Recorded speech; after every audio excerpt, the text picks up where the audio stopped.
So,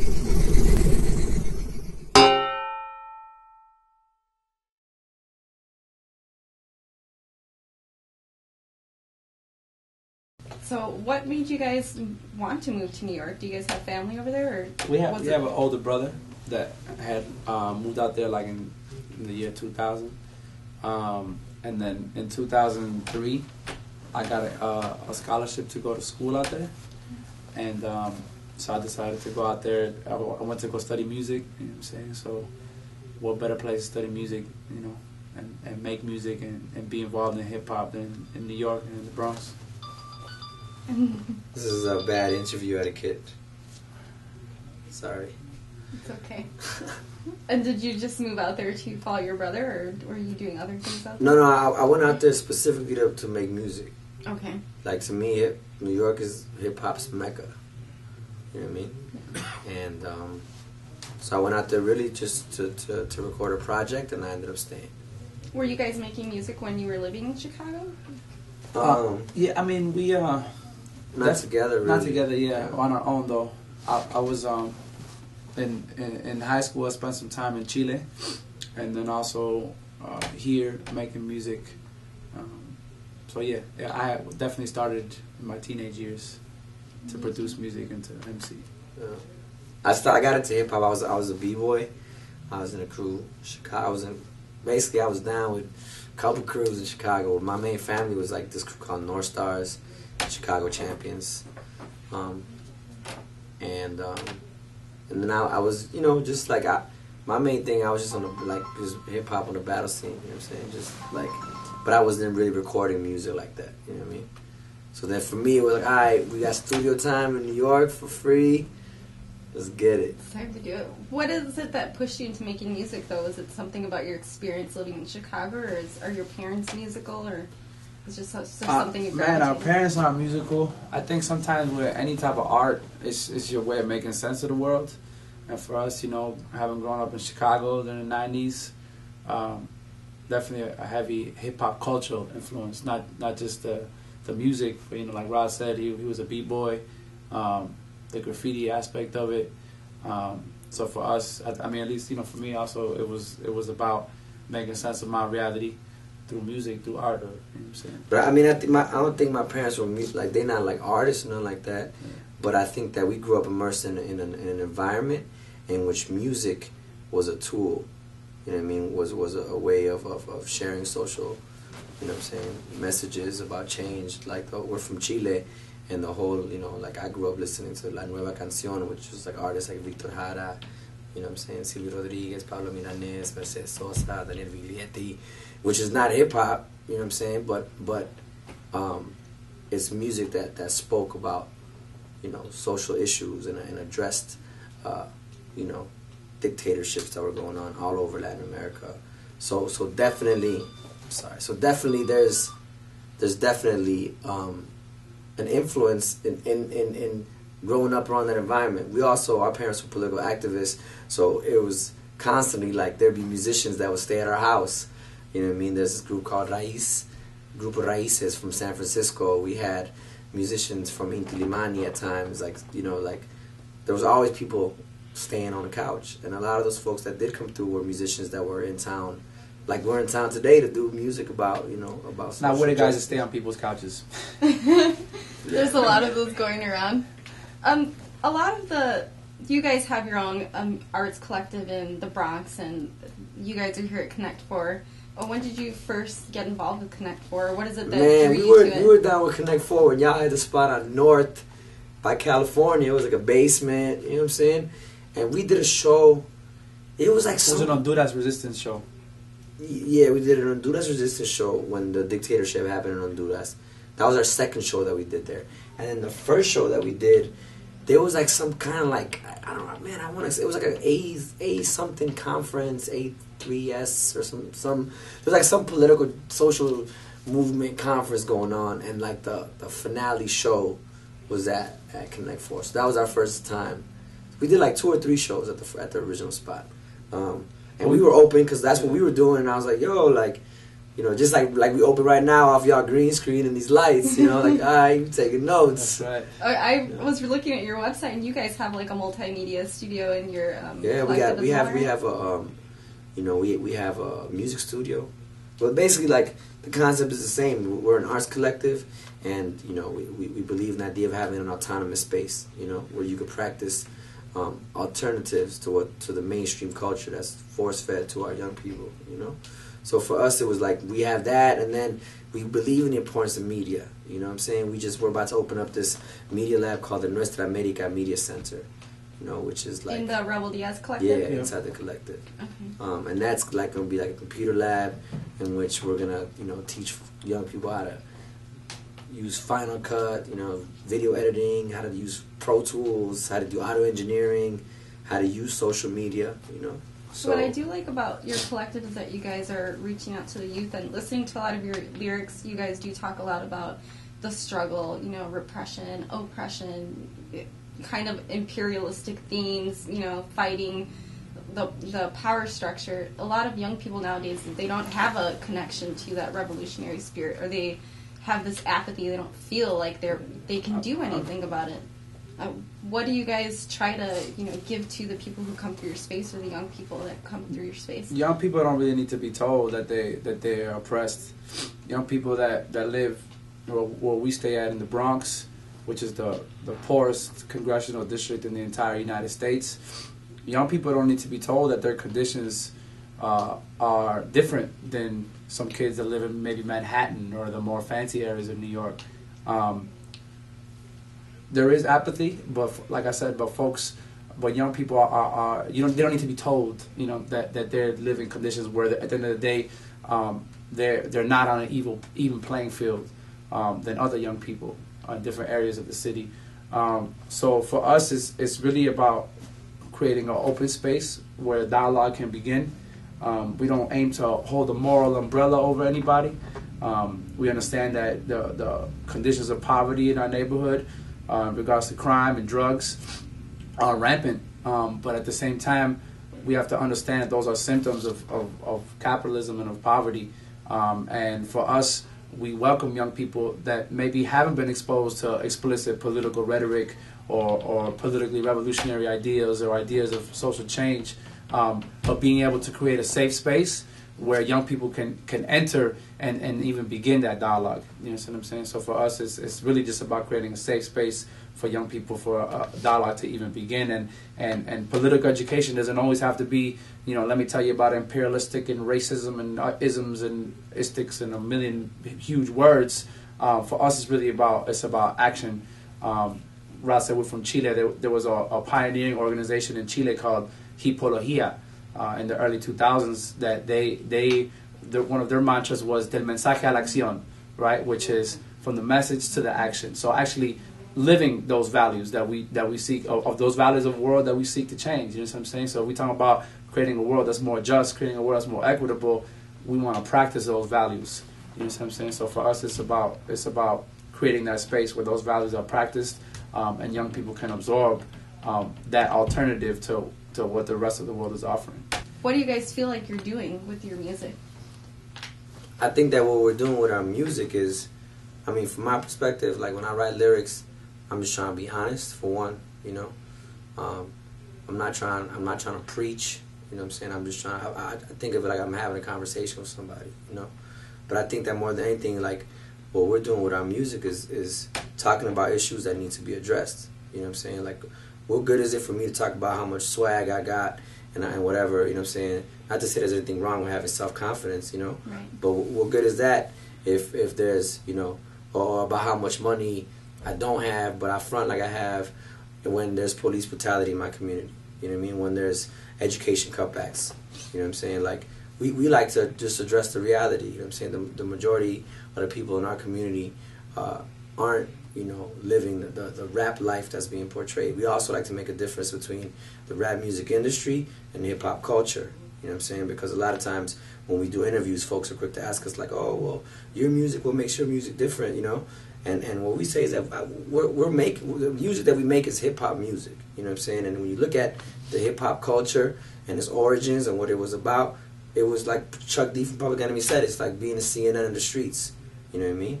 And if you really talking about being a CNN in the streets, there's issues that are going on in our streets that need to be addressed.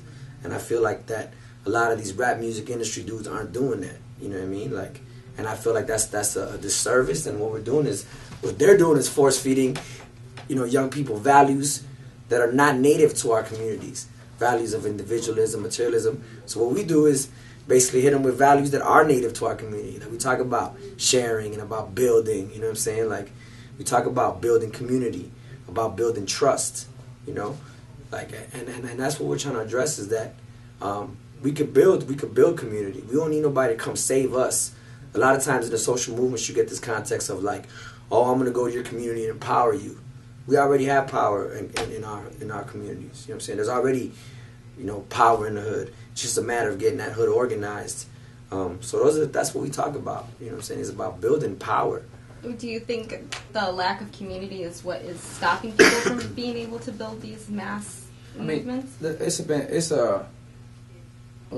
Today, when we filming this today, September 11th, the results of the September 11th, 2001 that happened in the United States, and the fear mongering that has followed it, at the end of the day, aims to destruct community in the sense of, when you're constantly watching the news and all you're hearing about is terrorists and danger, illegal aliens. See something, say something. If you see something, say something. And young people of color committing crimes left and right. If that's all you see on the news, all you're gonna want to do is keep your family inside, put that fence up around your crib, and call it a day.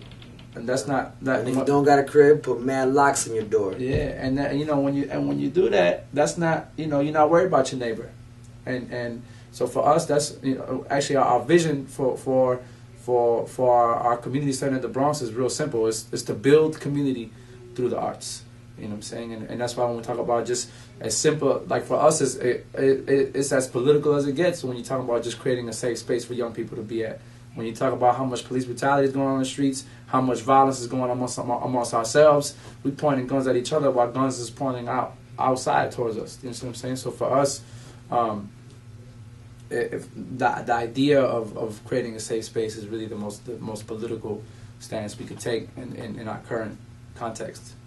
Do you feel a lot of support from your community that you guys are working in? Yeah, we got a lot of support. But that support is something that's earned, you know what I'm saying? Like, and just everyday work. And I think that a lot of it is also based on trust. You know what I'm saying? Like when you live in a community where your trust is constantly violated by authority, whether it's the police, whether it's, some of these school administrators that come into our community, come teach or kids. Or the police in our schools. Or the police in the schools, So I think that the main reason, what we have going on in our community is that we have trust. We live in the community. We're not outsiders that are we're outsiders in the sense that we arrived from Chicago, but we've been there already 7 years. Right. You know what I'm saying? And it's like, folks know that, I'm not living in Manhattan, taking a train into the Bronx to be on some, I'm the Messiah that's here to save y'all. I live in I'm your neighbor. I'm just trying to build this community up. I think what we try to share with the people over there is that in this country, the definition of success is always you gotta leave the hood. You know what I'm saying? We always hear that, can't wait till I get out to college and you can get out. And for us, it's man, that's not success. We're trying to redefine success. Success is staying in your hood and building it from within. You know what I'm saying? And the neighborhood that we're in right now is Hunts Point in the Bronx, and that's what we're trying to share with the people is we don't. This is where hip hop was born. This is the birthplace of hip hop, and what money from all these $1 billion that's comes from hip hop. Today I was hanging with the homie Silverso and we seen Dr. Dre in a Chrysler commercial. You know what I'm saying? What money that comes from from this culture is being invested back into the community. None of it. You don't see MTV Cribs in the Bronx. And we're not just talking about charity either. You know what I'm saying? Because you could be a rapper that's making $1 million a year and maybe give out some turkeys on Thanksgiving. But in what context are you doing that in? You know what I'm saying? We're talking about practice solidarity. Yeah. This idea of solidarity is obviously one that brought us here today, being here for this 9/11 show. A lot of Americans, when they think of 9/11, though, they only think about the Twin Towers, and they don't think about the reason that we're here today, which is to also commemorate the overthrow of Allende in Chile and the resistance movements across the southern hemisphere and, well, all across the world, really. Do you guys think it's important for people to reach out worldwide to create like a unit of solidarity? I mean, we like to say, think globally, act locally, you know? And for us, we're here, like, it's been 10 years since, you know, the Twin Towers. It's been, I think, 38 years since the dictatorship in Chile, you know? But there was dictatorships not only in Chile, all over, you know what I mean? There was recently a dictatorship in Honduras and a dictatorship attempt in Ecuador, you know what I mean? And this 2011, you know what I'm saying? So for us, it's like, when we talk about bringing struggles together, we make those connections, you know what I mean? Like, I don't know what the whole story, the real story behind 9/11 is, but if you know, 10 years ago, you know, where was I? The first thing I'm thinking of is, this is the result of U.S. foreign policy, you know what I mean? Like, how many countries have we, you know, I don't want to say we, but how many countries has the U.S. bombed? You know what I mean? Or how many people have died post 9/11 in wars that were supposedly created because of that? In, you know, Iraq and Afghanistan, and, you know what I'm saying? So for us, it's like, we believe in the idea of solidarity is also to bring struggles together and make those connections, you know what I mean? Like, talking about the struggles, I was talking about your song earlier, the Which Side Are You On? A lot of times nowadays, young people are, like you were saying earlier, forced. They're like, you need to go to college, you need to do certain kind of job, business, or, you know, something corporate. What do you think it's important for kids when they're trying to make that decision? You know, are you going to be on the side of corporate interests to make that money, or are you going to dedicate yourself to community and making something good out of the world? I mean, how do you... I think sometimes the mistake that we make is not realizing that everything is political. Everything you do, from the moment you wake up and brush your teeth to the moment you go to sleep, everything you're doing is a reflection of what values you uphold. You see what I'm saying? So for us, even a song like Which Side Are You On, as if it's to talk about not walking that fine line. You know what I'm saying? It's being clear about whether you're fighting for a better world or you're being complacent in order for your individual prosperity in the short run. But what we talking about is something beyond us. You know what I'm saying? It's talking about whether we even going to be leaving any type of world for our grandchildren, our kids and our grandchildren. At this point, we talking about a future that where because of the damages that we've done to Mother Nature, we're talking about a future that just any type of future is in question at this point. You know what I'm saying? So for us, I think that the urgency that of some of the things that we address and the urgency of the situation that humanity finds itself in needs to be highlighted. You know, and if you ain't feeling that urgency, you're gonna feel it soon because you're gonna be forced to by global weather changes or we see in new wars. We got a war in Libya going down now. Got a financial crisis. You know what I'm saying? You got our first black president bombing Africa. You know, it's not rosy times by any means. You know what I'm saying? So the hope was a hoax. Yeah, that's how you feel. The hope in Obama or hope period? Nah, the hope in Obama. You know what I'm saying? Like, a lot of people bought into it. You know what I'm saying? So it was just another friendly face of imperialism. I mean, yeah, Obama has deported more people in the last 2 years than Bush ever did. In the last 2 years, there's been over 1 million deportations. And you know what? Since you're talking about Which Side Are You On, we did a Which Side Are You On Part 2, and it's a remix, and we gonna like update it and address new issues that's going down. New issues. This thing like this hope in Obama, how it was a hoax. Do you think these are the kind of things that disillusion kids nowadays, where they feel like there is no possibility to change the system because it's always going to have the same result? I just think that if we keep talking about working within the system, like, we always gonna be disappointed. You know what I mean? When you talk about you know, look at the electoral system in this country. It's a two-party system. You know, you end up choosing the lesser of two evils if you even vote. You know, so for us, it's like, if we even talking about, like, that's the title of we got an upcoming album. It's called Radical Dilemma, and the whole concept of that is you know, it comes from a book called Soledad Brother that was written by George Jackson, and in the preface to the book, his nephew, who's Jonathan Jackson's son, he talks about this thing called the Radical Dilemma, and it's pretty much like what we kind of stuck in is like the obvious overall, you know, goal would be to overthrow the system. You know what I mean? It's a capitalist system that's just, it's based on greed. You know what I'm saying? In which humans are variables for, you know, in an equation for profit. That's the system that we live in. You know, and that's the ultimate goal. Overturn the system. We can't be talking about, oh, we're gonna change the system by choosing a new president. If that new president is still a capitalist and the new president is still, you know, a puppet for imperialist powers and for corporations, you know what I mean? Then there is no change. When we talk about the hope, like when I wake up in the morning, the hope that I live with is that this system is gonna be overturned and flipped on its back. You know what I'm saying? So I think that definitely that's what we try to do through our music, is spread that kind of hope. You know what I mean? Be optimistic about it too.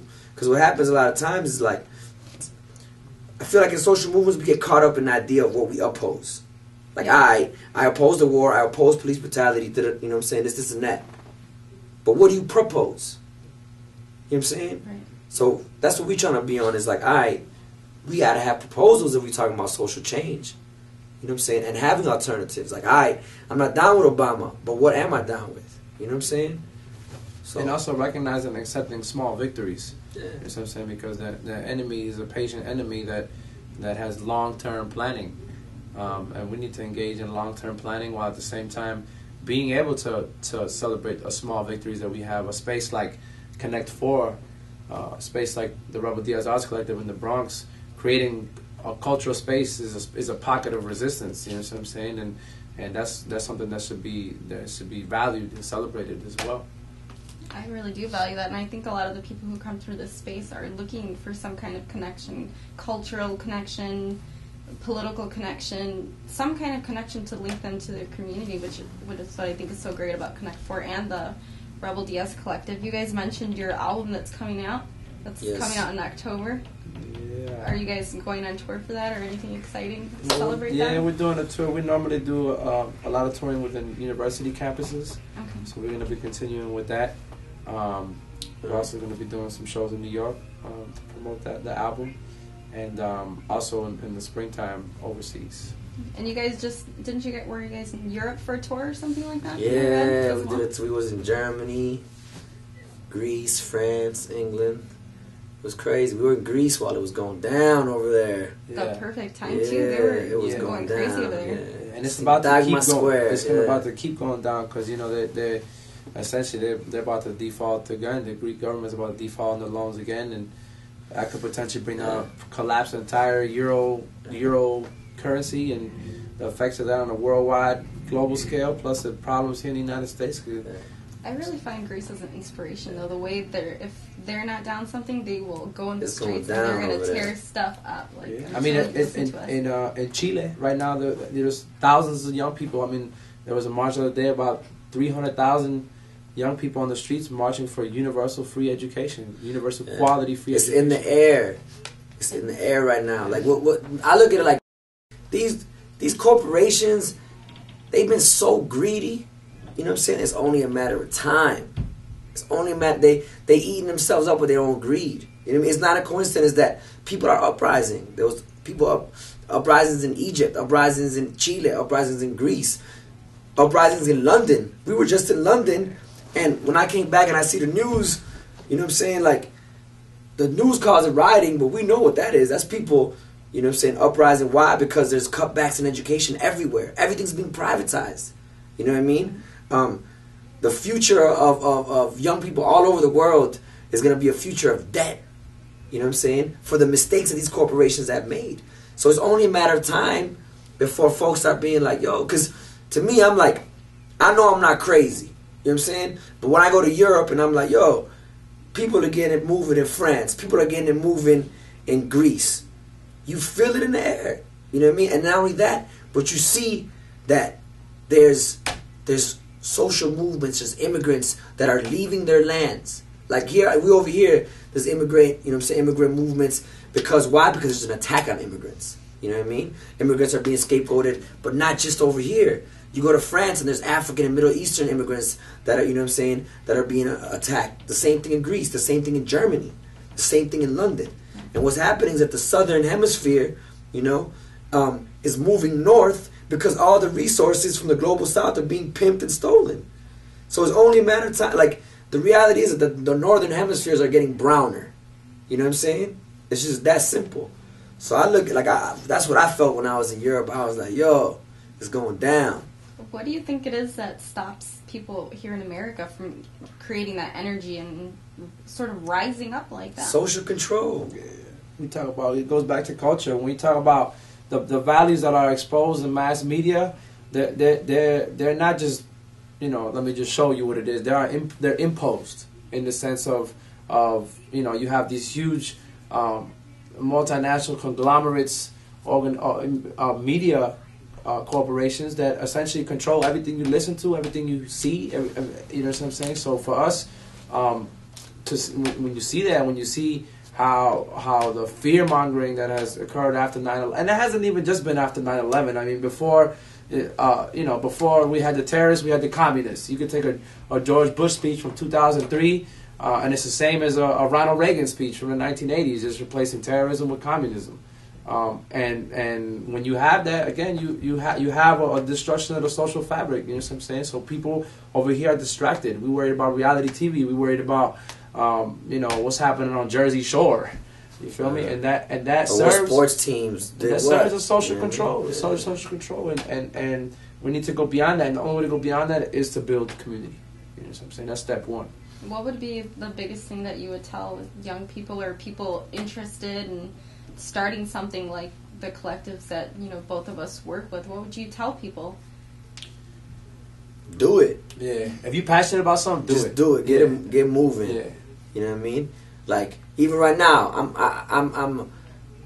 I get antsy when we start talking too much. I'm like, I'm talking about, I want to perform, I want to get it, you know what I'm saying? Like, let's just start building, you know what I mean? Like, obviously you gotta have conversations, there's gotta be political education, you know what I mean? We can't just be some knuckleheads running around building shit not knowing why we're building it, right? You know what I mean? But at the same time, we can't get caught up in the process where all we're doing is talking, and all we're doing is reading. You know what I mean? We learn through experience. We learn through struggle. You know what I mean? But the only way you're going to do that is you got to dive in. You got to be ready, you know? Action. You got to be ready to get moving. So for us, it's like... And not only that, but also understand that there's power in the youth. We from Chicago. You know what I mean? I always tell people, you know, yesterday we went to go check out this mural for Fred Hampton. Fred Hampton was the chairman of the Black Panther Party at 19 years old. You know what I'm saying? 19 years old for the whole state of Illinois. They deemed him so dangerous, they killed him. At 21. He was 21 years old when he was killed. I don't think anybody would even realize that he was that young. That he had that much power, and that people were so afraid of what he was capable of. And they were afraid, the establishment was afraid of him because it was people power. Yeah. And I would also tell young people, you're not, like, if you feel in a certain way, you're not alone. Look at these kids in Chile, in Santiago, 15, 16 years old. You know what I mean? Fearless. There was a 16-year-old young man that was killed in Chile, you know, because he was out, you know, supporting, really more than, from what I hear, was observing the uprisings of the young people, you know. But see that, you know what I mean, and understand that as a young person, you can't just sit here and let your future, this future of debt and privatization, you know what I'm saying? Like, if that's what you want to sit back and accept, all right. But there's also other alternatives. You can get up, you know what I mean? And be fearless. You know what I mean? Otherwise, we're going to be just sitting in little comfortable couches watching flat screen TVs doing a whole bunch of nothing. Yeah. You know what I'm saying? Or watching this interview and then just going on to the next YouTube video, perhaps. Watch this interview. As soon as you're done with this, Turn off your computer. turn off your computer, go outside and meet your neighbor. Real talk, like, if you, I challenge people. And this, everybody, if you're organizing, you're watching this, it's a challenge. If you can't organize 5 people on your immediate block, what the hell are you talking about? Organizing. You know what I'm saying? Yeah. That's a challenge I give myself every day. If I go outside and if it gets down to I can't organize 1, 2, 3, 4, 5, Something's wrong. something's wrong with me. I'm being a liar to the music world. I might as well be a fake gangster rapper. Rapping about being a gangster when I'm not. You know? So I feel like with organizing, just build. You know what I'm saying? Like, who can you count on if it comes down to it? You know? Build trust. Build community. That's going to only lead to struggle. I think on that note, we'll end this. Cool. Wow, this was really great, guys. I didn't know you guys could talk so much. I'm kind of my Maybe ego we talk showed too up. much. No, not at all.